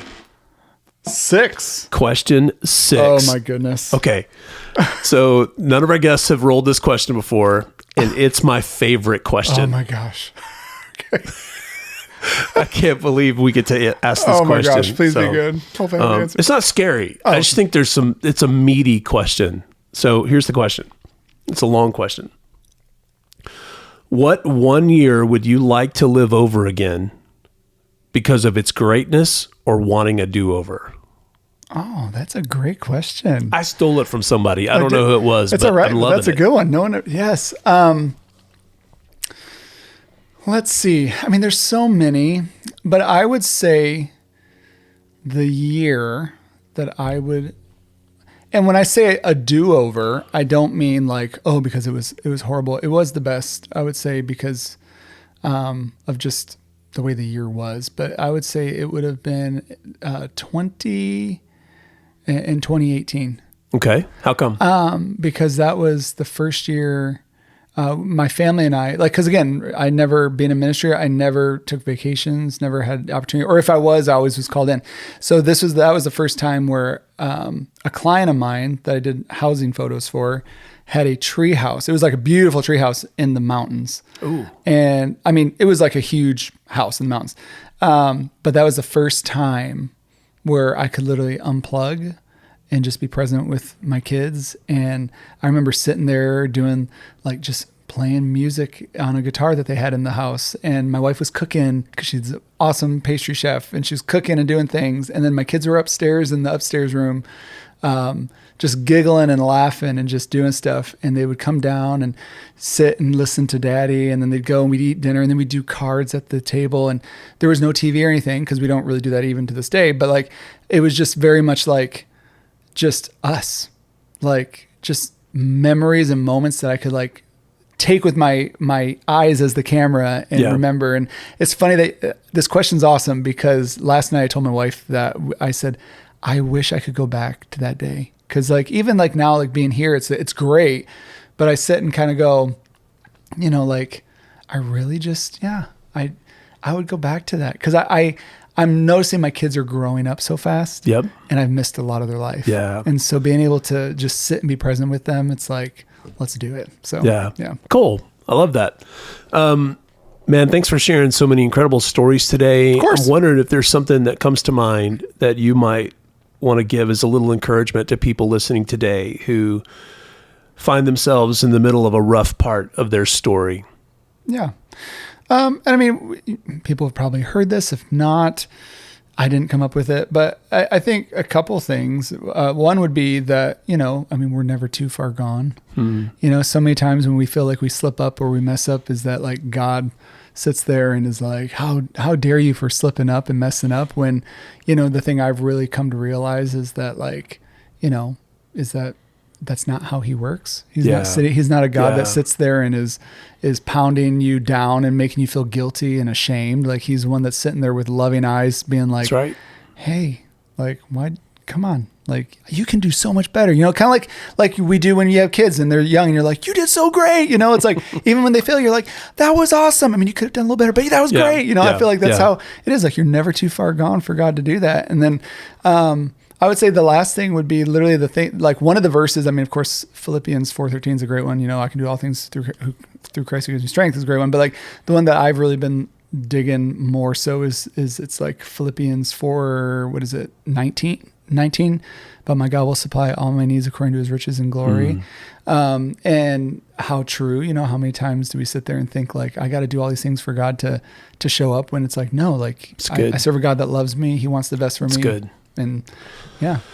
I love that what you said in that, Brandon, because the first part of that, you're never too far gone, is just a reminder that God has bottomless grace. So good. Yep. That you're not going to find the end of it, the bottom of it. Mm-hmm. And that speaks to, sometimes we're in a rough part of our story. Sometimes it's not because someone did something to us, but it's because we dug a hole for ourselves. Yeah, it's true. And somebody needed to hear that today, that you're not too far gone. The grace of God is bottomless. And when he looks at you, he does not see a mess up. He sees a child who is beloved. Mm-hmm. And the other part of what you were saying about God supplying all your needs, just a reminder that God is not like us. That God is King, sovereign. He is all, capital ALL. Yep. And whatever you're lacking right now is not a stretch for him. Whatever it is that you're needing in your life is not a stretch for him. Yeah. So continue hoping in him and asking for him, because as Jesus said, you know, ask, seek, and knock. Yeah. Because the Lord loves to guide and to open and to provide. Yeah. And so a lot of times we forget that. That he's invited us to come before him with boldness, to come before him in our time of need. And whatever it is you're lacking, it's not at all a stretch for the Lord. That's right. So keep asking. That's good. All right, my friend, what's the best way for people to connect with you online or on social media? Where's the best place to find you? Yeah, I'm on Instagram all the time. So my handle is @CouchCreativeCo. Okay. And so I'm on there all the time. Nice. Couch Creative Co. Couch Creative Co. or couchcreativeco.com. Okay. That's the website. But I love it. Yeah. I love it. Hope you guys will go and check that out. And it's good services, but there's a good dude behind it. And so I hope you guys will go and find that, man. Thanks again for being here. Thanks for having me. Really generous in your transparency and honesty, and really helpful for us to hear about stories. Like we all know, they don't always go according to plan. It's true. But the Lord is in it. Every single piece of it. Thank you for listening today. Just remind you that God causes all things to work together for the good of those who love him and who are called according to his purpose. That God is always at work doing things that you and I cannot see. He's at work behind the scenes for his glory and for your good. So if you're in a rough moment, keep holding on. See you soon. Thanks for spending time with us today. We hope you've been encouraged. If things are rough right now, hang on. Your story isn't over. To learn more, visit kyledunn.org.